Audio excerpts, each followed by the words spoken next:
আমি যাদেরকে মারার জন্য ফাঁসির কাস্ট বানিয়েছি, এখন সেই মানুষেরা আমাকে সেই ফাঁসির কাস্টে ঝুলাচ্ছেন। এর চাইতে চরম শিক্ষার কি হতে পারে? এখান থেকে যদি মুমিনরা শিক্ষা না নেয়, তাহলে কার থেকে শিক্ষা নেবে? আমরা চাক্ষুষ যে বিষয়গুলো দেখছি, হাজার বছর আগের ইতিহাস শুনেছি, সেইগুলো শুনেই তো আমরা চোখের পানে জর্জর করে ফেলি। আর আমরা চাক্ষুষ যে বিষয়গুলো দেখেছি, এগুলো বিষয় দেখার পরে আমাদের যদি হুঁশ না ফেরে, কখন ফিরবে? কখন ফিরবে? এরপরে দেখেন, তারা ইন্টারন্যাশনাল ট্রাইব্যুনাল বানালো।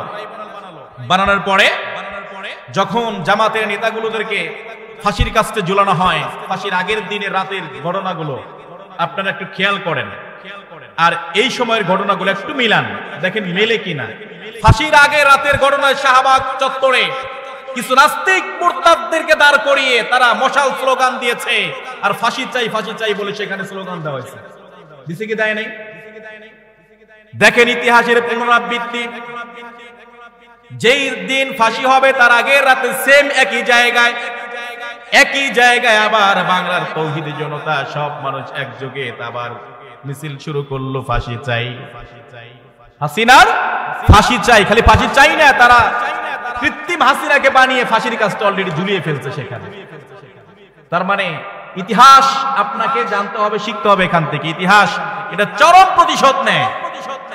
এখান থেকে আমরা শিক্ষা না নেই, তাহলে আমরা কোত্থেকে শিক্ষা নেব বলেন? সেজন্য রব্বুল আলামিন তিনি জানিয়ে দিয়েছেন, জালেমদেরকে আল্লাহ তাআলা কখনোই ভালোবাসেন না।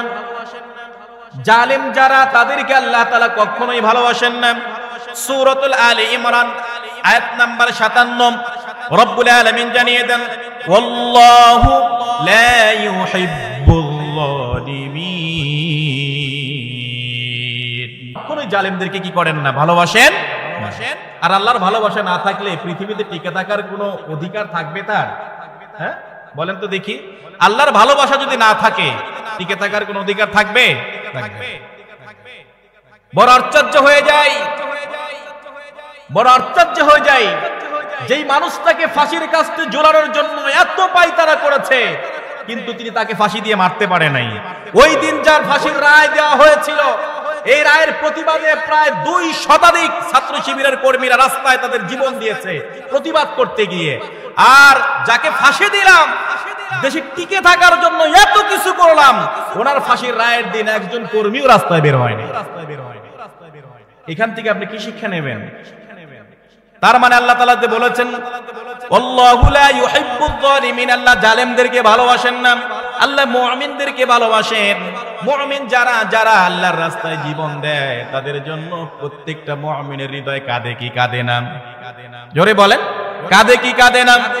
তার জানাজায় হাজার হাজার মানুষ হয়েছে, জানাজা করতে দেওয়া হয়নি, এত বাধা দেওয়া হয়েছে। এখন পর্যন্ত কবরের পাশে গিয়ে দাঁড়ান, প্রত্যেকদিন দেখবেন হাজার হাজার মানুষ এসে সেখানে কবর জিয়ারত করছে, চোখের পানি জর্জর করে ফেলছে। এমন একজন নক্ষত্রকে আমরা হারিয়ে ফেলেছি। সেই জন্য রব্বুল আলামিন জানিয়ে দিয়েছেন, জালিমদেরকে আল্লাহ তাআলা কখনোই ভালোবাসেন না। এরপরে 2 নম্বরে আল্লাহ তাআলা জানান, জালিমদের হেদায়েত করেন না। জালিমদেরকে ভালোবাসেন না, 2 নম্বর পয়েন্টে কি বলা হচ্ছে? জালিমদেরকে হেদায়েত করেন না। সূরাতুল বাকারা আয়াত নাম্বার 258 রব্বুল আলামিন জানিয়ে দেন, ওয়াল্লাহু লা ইয়াহদিল কওমাল যালিমিন। আল্লাহ তাআলা জালিমদেরকে কখনোই হেদায়েত দেন না, সৎ পথ প্রদর্শন করেন না।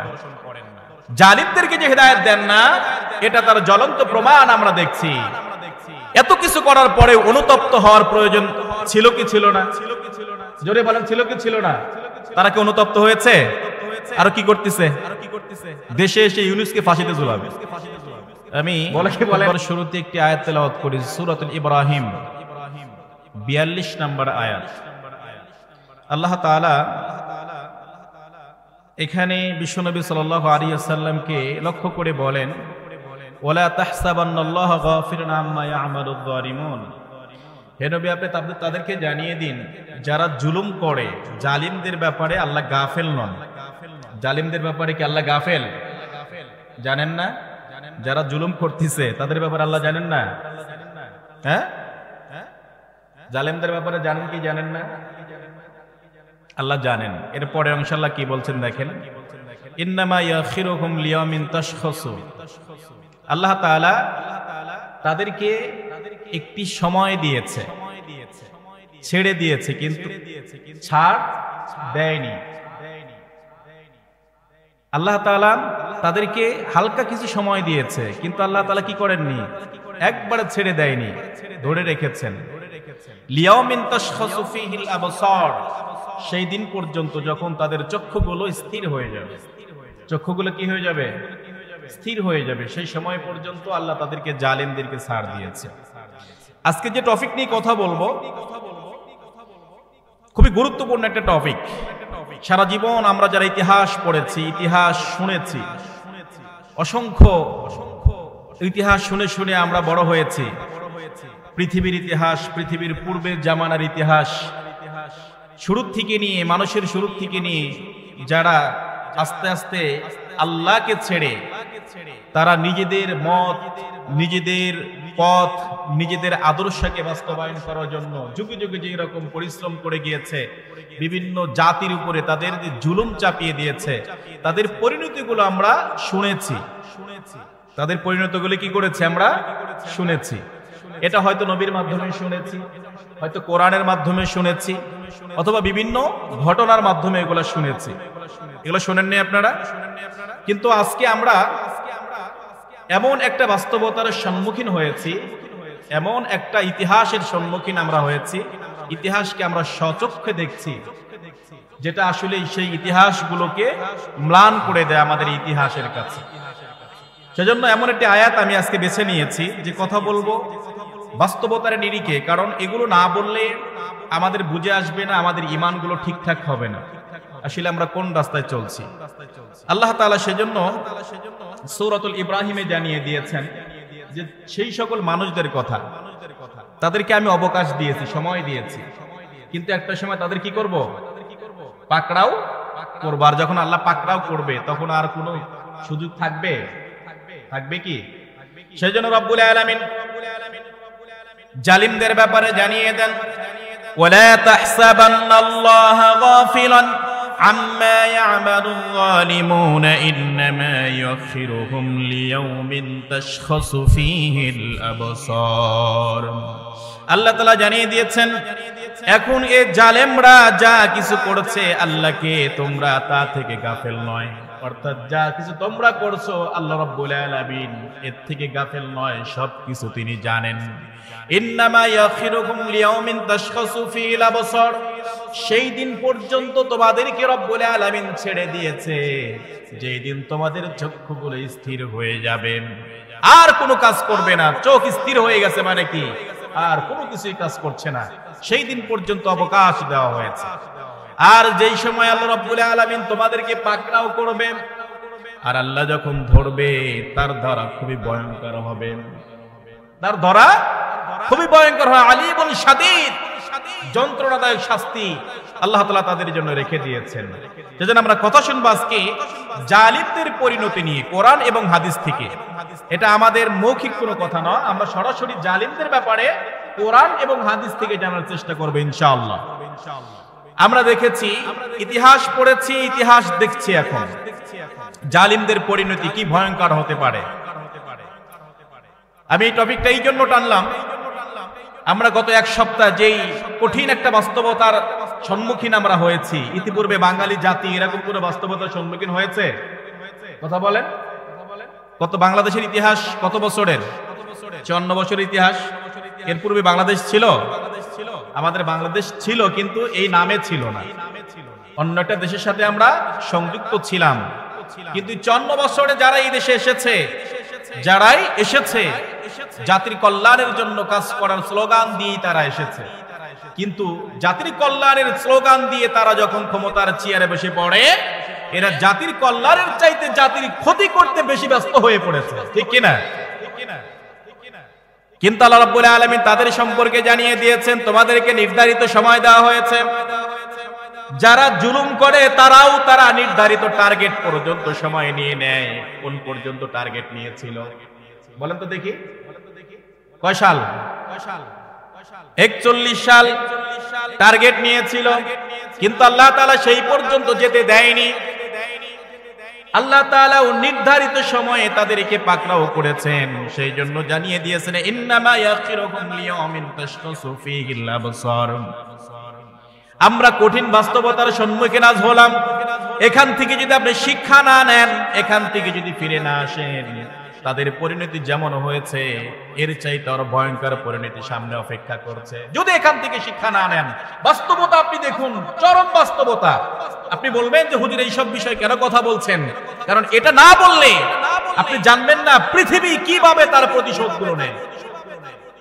আপনি বুঝতে পারবেন না।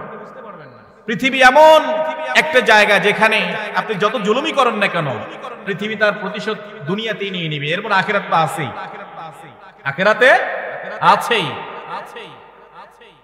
আল্লামা দেলোয়ার হোসেন সাঈদী রাহিমাহুল্লাহ, তাফসীর জগতের সম্রাট যাকে বলা হয়, ওনার কিছু কথার সাথে বর্তমান প্রেক্ষাপট এতটা চমৎকার ভাবে মিলে গিয়েছে। আপনি দেখেন, সেই কথার দিকে তাকিয়ে দেখেন। এরপরে বিএনপির একজন হ্যাবিয়েট পার্সন নেতা ছিল সালাউদ্দিন কাদের চৌধুরী। ওনাকে কি করেছেন? ফাঁসি দিয়ে মারা হলো না? উনি কি সর্বশেষ কি বলেছিল? সর্বশেষ আদালতে গিয়ে বলেছিল, এই আদালতের প্রতি আমার কোনো অভিযোগ নাই, তবে একটা অনুরোধ থাকবে, এই আদালত যেন টিকে থাকে, এই আদালত যেন টিকে থাকে।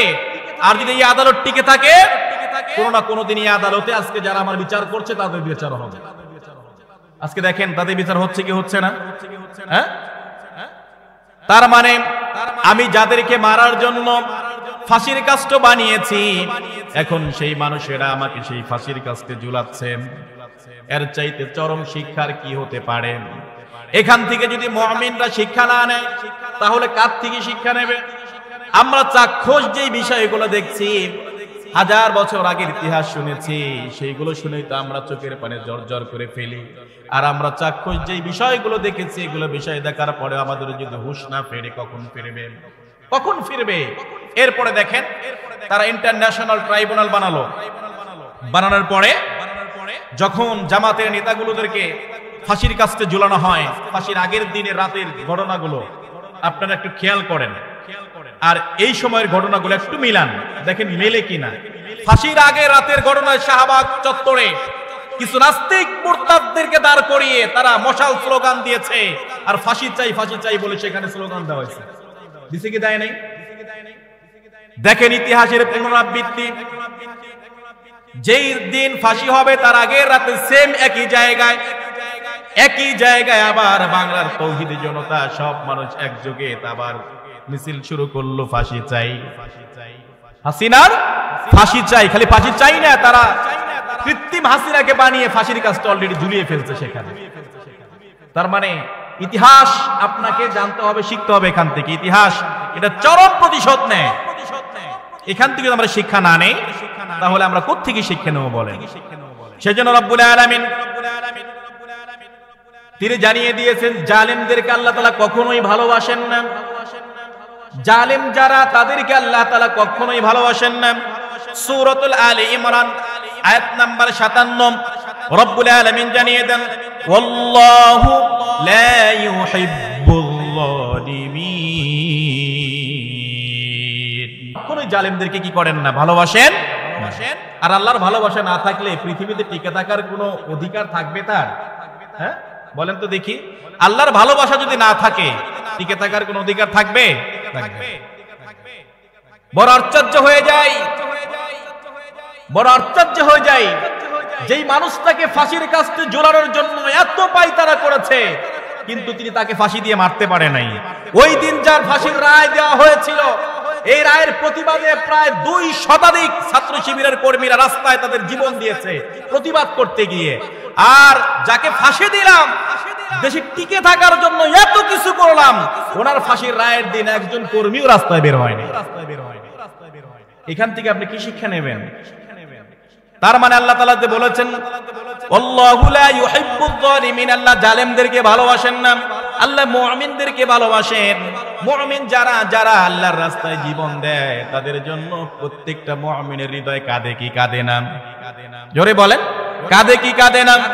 তার জানাজায় হাজার হাজার মানুষ হয়েছে, জানাজা করতে দেওয়া হয়নি, এত বাধা দেওয়া হয়েছে, এখন পর্যন্ত কবরের পাশে গিয়ে দাঁড়ান, প্রত্যেকদিন দেখবেন হাজার হাজার মানুষ এসে সেখানে কবর জিয়ারত করছে, চোখের পানি জর্জর জর্জর করে ফেলছে। এমন একজন নক্ষত্রকে আমরা হারিয়ে ফেলেছি। সেই জন্য রব্বুল আলামিন জানিয়ে দিয়েছেন জালিমদেরকে আল্লাহ তাআলা কখনোই ভালোবাসেন না। এরপরে 2 নম্বরে আল্লাহ তাআলা জানান জালিমদের হেদায়েত করেন না, জালিমদেরকে ভালোবাসেন না। 2 নম্বর পয়েন্টে কি বলা হচ্ছে? জালিমদেরকে হেদায়েত করেন না।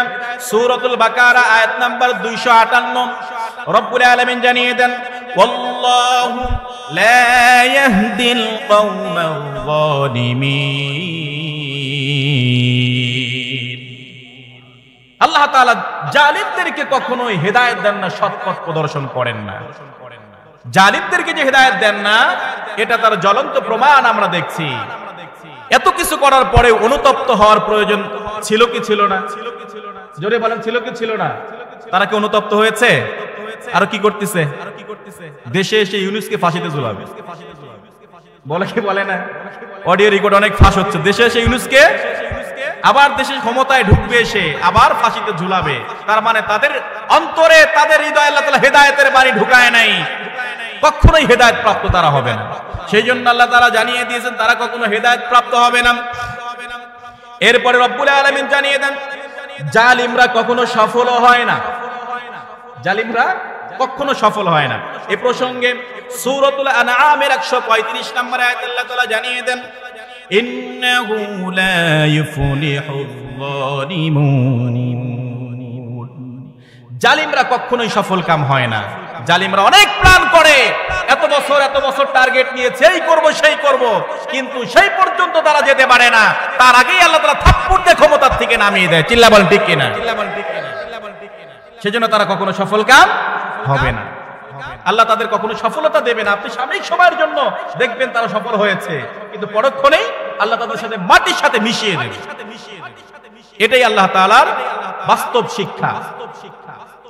এরপরে রব্বুল আলামিন জালিমদের উপর দুনিয়াতে আযাব নেমে আসে, জালিমদের উপরে দুনিয়াতে আযাব নেমে আসে প্রসঙ্গে রব্বুল আলামিন সূরাতুল হুদ আয়াত নাম্বার 102 আল্লাহ তাআলা জানিয়ে দিয়েছেন ওয়াকাযালিকা আখযু রাব্বিকা ইযা আখাযাল কুরা ওয়া হিয়া যালিমা ইন্না আখাযাহু আলীমুন শাদীদ।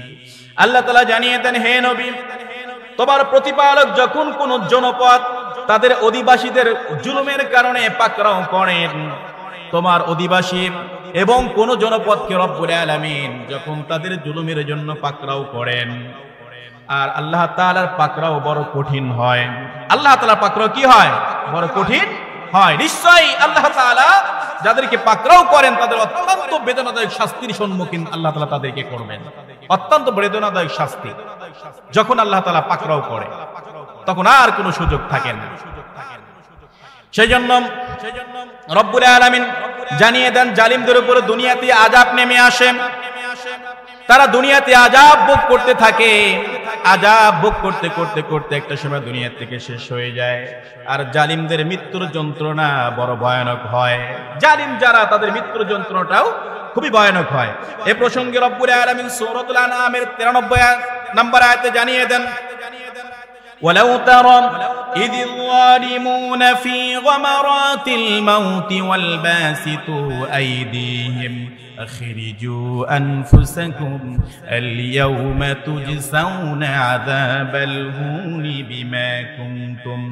বিমা কুনতুম তাকুলুনা আলাল্লাহি গায়রাল হাক্কি ওয়া কুনতুম আন আয়াতিহি তাস্তাকবিরুন। আল্লাহ তাআলা জানিয়ে দিচ্ছেন ওয়ালাউ তারা ইযিল যালিমুনা ফি গামারাতিল মাউত, আর যখন তুমি দেখবে জালিমদের মৃত্যু যখন সামনে আসে তখন মৃত্যুর যন্ত্রণা কতটা ভয়ানক ভাবে তারা অনুভব করে। ফি গামারাতিল মাউত আল মালায়েকা, ফেরেশতা মালায়েকা অর্থাৎ আজরাইল যখন সামনে দাঁড়িয়ে যায় তখন তাদের মৃত্যু যন্ত্রণা শুরু হয়ে যায়। বাসিতু আইদিহিম, ফেরেশতা তখন তাদের হাত বাড়িয়ে দেয়, আসো, বের হয়ে আসো। রূহটাকে বের হয়ে আসার জন্য, বের করে দেওয়ার জন্য, আখরিজু আনফুসাকুম, যখন তোমার হৃদয়টাকে বের করে দাও, তুমি নিজে বের করে দাও। জালিমদেরকে বলে বের করে দাও, তোমার ভিতর থেকে তোমার রূহটাকে বের করে দাও। এখন জালিমরা রূহটাকে বের করে দেবে কেমনে? আমরা কেউ ইচ্ছায় কিন্তু রূহটাকে বের করে দিতে চাই। কেউ মরতে চায়, হ্যাঁ, কেউ কেউ মরতে চায়, কিন্তু কিভাবে বের হবে? জালিমদের রূহটাকে এমন ভয়ানক ভাবে বের করা হবে, এই যে একটা ধরেন এইরকম একটা লোহার শিক অথবা লোহার রড, তার মাথায় যদি বড়শির মতো একটা এরকম আটকানো হয়, আপনার এই জায়গায় লেগে টান মারলে কেমন লাগবে? হ্যাঁ, শরীরে ঢুকা যদি টান মারে কেমন লাগবে? জালেমের অন্তরটা, হৃদয়টা, তার প্রাণটা এভাবেই হেসে টেনে হেসে বের করা হবে তার শরীর থেকে। তার মৃত্যু যন্ত্রণা খুবই ভয়ানক হবে। সেজন্য জালেম যারা, তারা এখান থেকে যদি শিক্ষা না নেয়, তাদের জন্য যন্ত্রণাদায়ক শাস্তির অপেক্ষা করছে। এরপরে রব্বুল আলামিন তাদের জন্য রয়েছে কঠোর শাস্তি।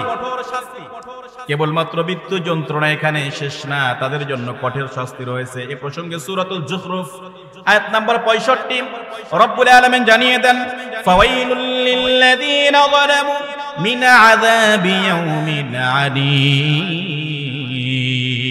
জালিমদের জন্য যন্ত্রণাদায়ক দিনের শাস্তির দুর্ভোগ হতাশা তাদের জন্য, যেই সময়ে তাদের জন্য যন্ত্রণাদায়ক শাস্তি অপেক্ষা করছে, বড় কঠিন ভাবে সেই শাস্তি ধরা পড়বে। এরপরে তারা যদি তওবা করে, তওবা না করে দুনিয়ার থেকে বিদায় নেয়, তওবা করলে অনেক সময় তওবাটা কাজে লাগে। আমরা দেখেছি ইতিপূর্বে দেখেছি যে পৃথিবীতে যত বড় বড় জালেম এসেছিল, শেষ মুহূর্তে তওবা করেছেন, কিন্তু আল্লাহ তওবা কবুল করেন নাই। মানুষ সাধারণত জুলুম করে কয়েকটি কারণে, মানুষ মানুষের উপর জুলুম করে। এক নম্বর কারণ, যদি মানুষের টাকা পয়সা বেশি হয়, টাকা পয়সা বেশি হলে মানুষ মানুষের উপর কি করে? জুলুম করে। এই যে টাকা পয়সা হয়েছে, অনেক টাকার মালিক হয়ে গিয়েছে, তখন আর ছোট মানুষকে মানুষ মনে হয় না। তখন দেখা যায় তার সাঙ্গপাঙ্গ কম নাই, যেদিকে যায় টাকা ছড়িয়ে দেয়, তার অনেক লোকজন হয়ে যায়, তাদের মাধ্যমে জুলুম শুরু করে দেয়। কিন্তু আপনি যে জুলুম করেছেন টাকা হওয়ার কারণে, তোমার চাইতে বড় জালিম ছিল, কারণ টাকা পয়সার লোক ছিল, কিন্তু আল্লাহ তাআলা তার সমস্ত সম্পদ মাটির সাথে একদম ধসিয়ে দিয়েছে। বিশ্বনবী সাল্লাল্লাহু আলাইহি ওয়াসাল্লাম বলেন, কারণ তার সম্পদ সহ পৃথিবীর বুকে ধসে পড়েছে, তিনি প্রত্যেক দিন কিয়ামত পর্যন্ত তিনি মাটির নিচ দিকে ডাবতে আছে, চলতেই থাকবে। নবীজি বলেন, প্রত্যেক দিন তার হাতের 3 হাত করে মাটির নিচ দিকে যাবে তার সম্পদ সহ। সেই জন্য আপনি টাকা পয়সাওয়ালা হয়েছেন যে জুলুম করবেন, এরকম করা যাবে না। আল্লাহ তাদেরকে পাকড়াও করেছেন। এরপরে আপনি আরেকটা জুলুম করার কারণ হলো, মানুষ যখন বড় নেতা হয়ে যায়, অনেক লোকজন যখন তার কাছাকাছি এসে যায়, তখন মানুষ জুলুম করে। আপনি যখন জুলুম করেছেন, একটাবার তাকিয়ে দেখেন নমরুদের দিকে। নমরুদের সৈন্যমন্য কম ছিল না। পৃথিবীতে যতগুলো মানুষ সারা পৃথিবী শাসন করেছে, তার ভিতরে নমরুদ হচ্ছে অন্যতম। তাহলে তার সেনাবাহিনী কত ছিল? কিন্তু শেষ মুহূর্তে যেই সাঙ্গপাঙ্গ দিয়ে মানুষের জুলুম করেছে, সেই সাঙ্গপাঙ্গর জুতার আঘাতেই দুনিয়ার থেকে বিদায় নিতে বাধ্য হয়েছে, তারাই পিটিয়ে দুনিয়ার থেকে বিদায় করেছে। নমরুদের ইতিহাস আপনারা জানেন। শেষ মুহূর্তে এসে ওনার কিভাবে মৃত্যু হয়েছে? একটা মশা নাকের ভিতরে ঢুকেছিল। কি ঢুকেছিল?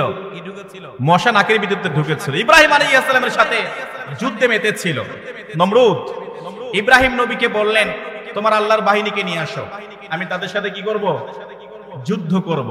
লক্ষ লক্ষ সৈন্য নিয়ে একটা ময়দানে নমরুদ হাজির হয়েছে তার সমস্ত শক্তি নিয়ে। ইব্রাহিম আলাইহিস সালাম অপোজিটে দাঁড়িয়ে আছে। নমরুদ বলছে, ইব্রাহিম, তোমার আল্লাহর সেই সৈন্যবাহিনী কোথায় যাদের সাথে যুদ্ধ করব? ইব্রাহিম বলছে, একটু অপেক্ষা করো, আমার আল্লাহর সৈন্যবাহিনী আসতেছে। তারা আসতেছে। হঠাৎ করে তাকিয়ে দেখে আকাশে কালো মেঘের মতো দেখা যায়। কিসের মতো দেখা যায়? কালো মেঘের মতো দেখা যায়। ইব্রাহিম বললেন, হে নমরুদ, ওই যে আমার রবের সৈন্যরা সব চলে এসেছে। কাছাকাছি এসে দেখে এরা কোনো সৈন্য না, সব হচ্ছে মশা। কি মশা? আল্লাহ কাদেরকে পাঠিয়ে দিয়েছেন? কিসের বাহাদুরি? এত বড় ক্ষমতার অধিকারী, তাদেরকে পিটানোর জন্য আল্লাহ মশা বাড়িয়ে দিয়েছে। আর আপনি সামান্য ক্ষমতা পেয়ে সব ভুলে যান। এই যে মশা এসে, এই যে এখনকার দিনে মশা কম না বেশি? একটু সন্ধ্যার পরে একটু নিরিবিলি জায়গায় দাঁড়ায়েন, দেখুন কিভাবে ধরে। মশা যদি আপনার হাত হচ্ছে দুইটা, দুই হাতের থাপ্পড় দা কয়টা মারবেন? হ্যাঁ, দুইটা মারতে পারবেন, আর বেশি মারা পারবেন? কিন্তু আপনার সারা গায়ে যদি মশা লেগে যায় কয়টা মারবেন? কিন্তু আল্লাহ তাআলা যে সেনাবাহিনীদেরকে পাঠিয়ে দিয়েছেন, এই মশাগুলো সাধারণ কোনো মশা না। যখনই তাদের হুলগুলো ভিতরে ঢুকিয়ে দিয়েছে, এটা এমন পুশ করে দিয়েছে যেমন ডাক্তাররা যেন স্লো পয়জিং করে মানুষদেরকে মারে, এই টাইপের বিষ ঢুকিয়ে দেওয়া হয়েছে। সঙ্গে সঙ্গে সেখানেই কাজ, সুযোগ নেই। সৈন্যবাহিনীরা এই যে তরবারিতে এইরকম করতে করতে একটা পর্যায়ে একটা মশার পায়ে আঘাত লেগে পাটা ভেঙে যায়, তখন তিনি আর উঠতে পারে না। রব্বুল আলামিনের কাছে ফরিয়াদ করে, রব্বুল আলামিন, তুমি তো জিহাদের ময়দানে পাঠিয়ে দিলে, আমি তো পঙ্গু হয়ে গেলাম, আমি কিভাবে শত্রুদেরকে মারবো, আর আগাতে পারছি না। আল্লাহ তাআলা তার দোয়াটা কবুল করলেন। কবুল করার পরে এবার বললেন, মশা তুমি চিন্তা করো না, তোমাকে দিয়ে সবচেয়ে বড়টা সাইজ করাবো, সবচেয়ে বড়টা সাইজ করাবো। তার মানে মশা পাঠাইছে, সুস্থ মশা না, একটা ল্যাংড়া মশা দিয়ে আপনার এত বড় ক্ষমতা আমার ব্যক্তিকে দুনিয়া থেকে বিদায় করে দিয়েছে। কিসের ক্ষমতা, কিসের বাহাদুরি? নাকের ভিতরে প্রবেশ করলেন, প্রবেশ করে একদম মস্তকের ভিতরে গিয়ে ফাইন করে বসছে, বসে সেখানে ফুটফুট করে কামড়ায়। যখন মাথায় একটু টোকা মারে ও থেমে যায়, ভালো লাগে। মাথায় একটু টোকা মারে, মশা থেমে যায়, ভালো লাগে। এরপরে আবার যখন টোকা মারা শেষ করে আবার কামড়ানো শুরু করে দেয়। এখন জোরে মারে, মশা থামে, মশা থামে, তখন ভালো লাগে। এখন 4-5 জন যে সৈন্যবাহিনী তাদেরকে ডাকছে, এই কাছে মাথায় মার, বাইরে এরকম ভাবে বাইরান শুরু করে দিচ্ছে। এক পর্যায়ে সৈন্যবাহিনী ক্লান্ত হয়ে গেল। তিনি ক্ষমতা পেয়েছিলেন 800 বছর। কত বছর হায়াত পেয়েছিলেন? কত বছর? 400 বছর তিনি ক্ষমতা ভোগ করেছেন, আর 400 বছর তিনি মশার কামড় খেয়েছেন। কত বছর? 400 বছর মশার কামড় খেয়ে দুনিয়া থেকে বিদায় নিয়েছেন। এত সহজে আল্লাহ তাআলা ছেড়ে দেন নাই যে কামড়ই শেষ করে দেব না। তুমি যেইভাবে আল্লাহর নাফরমানি করেছো 400 বছর পরে, 400 বছরই তোমাকে শাস্তি ভোগ করতে হবে দুনিয়াতে। সেই জন্য আল্লাহ তাআলা সেই নমরুদকেও পাকড়াও করলেন। এত সেনাবাহিনী, এত লয় লস্কর, সেই লয় লস্কর দিয়ে 400 বছর পিটানি খাওয়ার পরে সর্বশেষ সেনাবাহিনীও ক্লান্ত হয়ে গেল। আর কত মারা যায় এরকম ভাবে, আমরাও ক্লান্ত। তখন একজন একটা বড় এরকম লাঠি নিয়ে মারলো মাথায় বাড়ি, মাথা ফাইটা 2 ভাগ, মাঝখান থেকে মশা উড়ালদা চলে গেল। এই হলো ক্ষমতা, সব শেষ হয়ে গেল। সেই জন্য মানুষ জুলুম করে 2 নাম্বার কারণ হলো, যখন তার লোক লস্কর বেশি হয়ে যায়, সে তখন জুলুম করা শুরু করে দেয়। আবার এই জুলুমকারীদের শেষ মুহূর্তে এসে কালেমা নসিব হয় না, তওবা করার সুযোগটাও হয় না। তওবা করলেও আল্লাহ তাআলা সেই সময়টা আর দেয় না। এখন আর সুযোগ নাই, শেষ মুহূর্তে চলে এসেছো, এখন তওবা করে কোনো লাভ নাই। ফেরাউন যখন পানিতে হাবুডুবু খাইতে শুরু করে দিল, এখন দেখলো বাঁচার আর কোনো উপায় নাই, সব রাস্তা বন্ধ। তখন ফেরাউন ঘোষণা করে দিল, আমানতুম লা ইলাহা ইল্লাল্লাযী আমানাত বিহি বানু ইসরাঈল। ঈমান আনলাম ওই সত্তার উপরে বনি ইসরাঈলরা যার উপর ঈমান এনেছে। কিন্তু আল্লাহ বললে কখনোই না, আর সেটা সুযোগ দেওয়া হবে না, কখনোই না। সেই জন্য জালিমদেরকে তওবা করার সুযোগও দেওয়া হয় না। এরপরে আল্লাহ তাআলা জালিমদের ব্যাপারে আরো কঠোর হুঁশিয়ারি দিয়েছেন।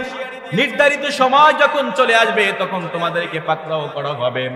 রব্বুল আলামিন জানিয়ে দেন, ওয়ালা তাহসাবান্নাল্লাহা গাফিলান আম্মা ইয়ামালুয যালিমুন ইন্নামা ইয়াখিরুহুম লিয়াউমিন তাশখাসু ফীহিল আবসার। তারা যেন মনে না করে তোমরা যেটা করছো আল্লাহ সেটা জানে না। আল্লাহ জানে, আল্লাহ তোমাদেরকে ছাড় দিয়েছে কিন্তু ছেড়ে দেয়নি। নির্ধারিত সময়ে তাশখাসু ফীহিল আবসার, ওই সময় পর্যন্ত যখন যাইবা তখন তোমাদেরকে পাকড়াও করা হবে। আর আল্লাহ যখন ধরবে তখন আর বাঁচার কোনো উপায় থাকবে না। থাকবে? আল্লাহ ধরার পরে বাঁচার আর কোনো উপায় থাকবে? এই যে আমাদের উপরে এত জুলুম হয়েছে, আমরা মনে করেছি কি ব্যাপার, আল্লাহ বুঝি দেখে না, কিন্তু আল্লাহ তাআলা শাস্তি দেন ধীরে ধীরে। আমাদের মতো এত ধৈর্যশীল, আমাদের মতো এত অধৈর্য তিনি না, তিনি ধীরে ধীরে শাস্তি দেন, বান্দাদেরকে দেখতে দেন যে বান্দা কোন পর্যন্ত যায়, দেখি কতদূর দৌড়াতে পারে, কতদূর দৌড়াতে পারে। আল্লাহ তাআলা দেখেন, দেখার পরে নির্ধারিত সময় আসলেই একদম খপ করে দৌড়ে ফেলেন। আর আল্লাহ যখন ধরবে সেই ধরা খুবই ভয়ঙ্কর হয়ে যাবে। সেজন্য জালিম যারা জুলুম করেছে, যারা ইতিকাল জুলুম করেছে, আল্লাহ তাদের পাকড়াও করেছে, আমরা দেখেছি।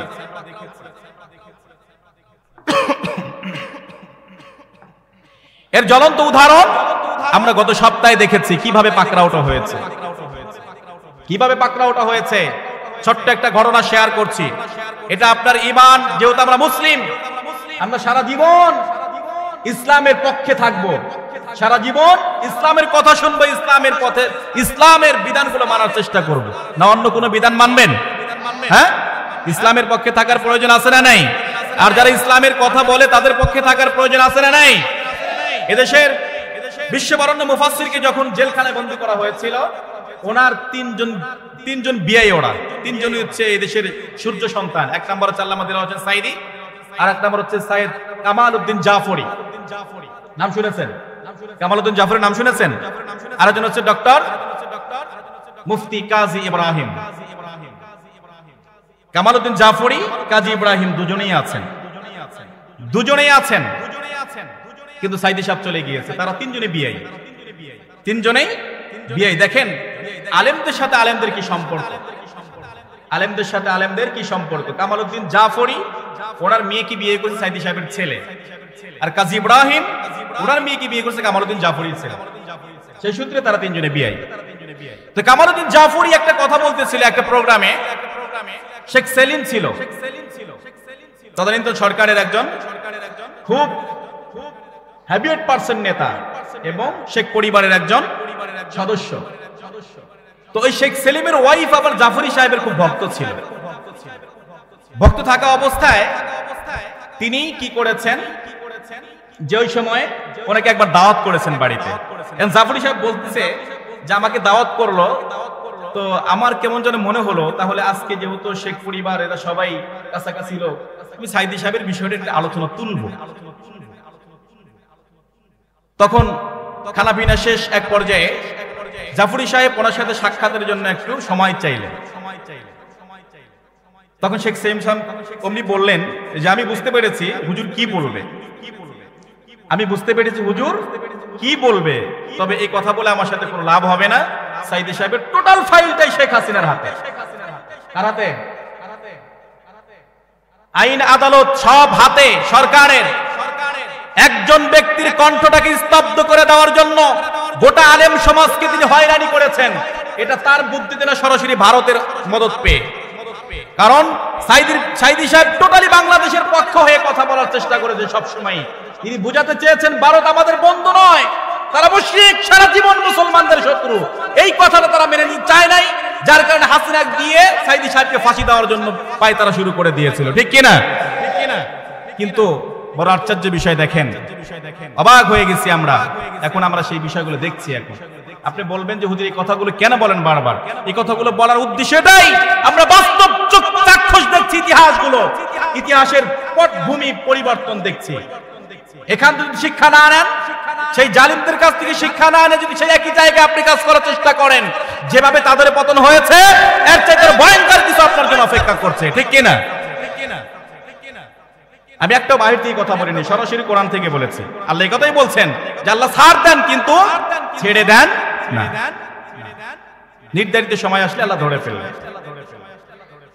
সেজন্য এখান থেকে আমাদের শিক্ষা নিতে হবে। আল্লাহ তাআলা যেন আমাদেরকে ঈমানের সঠিক বুঝগুলো দান করে। আমরা সকলে পড়ি আমিন, আরো জোরে পড়ি আমিন। জালিম আমরা কেউ হতে চাই না। আমরা পৃথিবীতে কয়দিন বাঁচবো বলেন তো দেখি? আপনি যে জুলুম করেন, এই জুলুম করে আপনি যার বিরুদ্ধে জুলুম করেন তার দিকে তাকিয়ে দেখেন একবার, সে কত বড়, কিভাবে আপনার জন্য বদদোয়া করে। আর রব্বুল আলামিন যখন জালিমরা দোয়া করে, এই জালিমের দোয়ার মাঝে আর আল্লাহর মাঝে কোনো ফারাক মজলুম যারা দোয়া করে, এই মজলুমের দোয়ার আল্লাহর মাঝে কোনো ফারাক থাকে না, সঙ্গে সঙ্গে আল্লাহ কবুল করে নেয়। সুবহানাল্লাহ পড়ি। যারা মজলুম তারা যখন আল্লাহর কাছে দোয়া করে সেখানে কোনো পর্দা থাকে না। আমরা যখন ঘরের ভিতরে পর্দা দেই, এই পর্দা দিয়ে কি করি? আমরা ঘরটাকে আড়াল করার জন্য পর্দা দেই না, যেন অন্ধকার হয়। কিন্তু আল্লাহর পর্দা কি? অন্ধকার না আলো? আল্লাহ কিসের পর্দা? নূরের পর্দা। নূর মানে কি? আলো। কিন্তু এ পর্দাটাও আল্লাহ উঠে এনে যখন মজলুম দোয়া করে আল্লাহর কাছে, আল্লাহ সঙ্গে সঙ্গে লিপিবদ্ধ করে দেয়। আর ওই একটা নির্ধারিত সময় আল্লাহ লিখে রাখে যে কোন সময় তাকে ধরবো আমি। সেজন্য আল্লাহর পাকড়াও যেন আমরা না হই। আল্লাহ আমাদেরকে ধরবে, তবে যেন আল্লাহর পাকড়াও যেন না হই, এটা আল্লাহর কাছে দোয়া করতে হবে। সবসময় এই কামনাই করতে হবে। যে বিষয়টা যতগুলো হাদিস, যতগুলো আয়াত থেকে আমি কথা বলেছি, একটাও বাহির থেকে বলার চেষ্টা করিনি। শুধু জাস্ট তাফসীর আপনি কাকে বলে? তাফসীর হচ্ছে আপনার প্রেক্ষাপটের সাথে সামঞ্জস্য রেখে কথা বলতে হবে, তা না হলে আপনার তাফসীরের কোনো ভ্যালু থাকবে না। সেজন্য আমরা কোরআন জানার চেষ্টা করব। আল্লাহ তাআলা কিভাবে কোরআনের ভিতরে বাস্তব প্রেক্ষাপট তুলে ধরেছেন, বাস্তবতা তুলে ধরেছেন। কোরআন একটা জীবন্ত গ্রন্থ। এখানে আজকে বলবেন মনে হবে, পড়বেন আজকে মনে হবে এই মাত্র নাজিল হয়েছে, আমাদের এই সমাজের জন্য আল্লাহ তাআলা নাজিল করেছেন এমন একটি গ্রন্থ। আল্লাহু আকবার, কেমন একটা গ্রন্থ আমরা পেয়েছি। অথচ আমরা এই কোরআন থেকে অনেক দূরে সরে আছি, অনেক দূরে সরে আছি। আল্লাহ তাআলা আমাদের এই কোরআনমুখী করার আমরা সকলের জন্য হতে পারে আল্লাহ তৌফিক দান করে। আমরা সকলে পড়ি আমিন। যতগুলো কথা বললাম আল্লাহ তাআলা যেন আমাদের সকল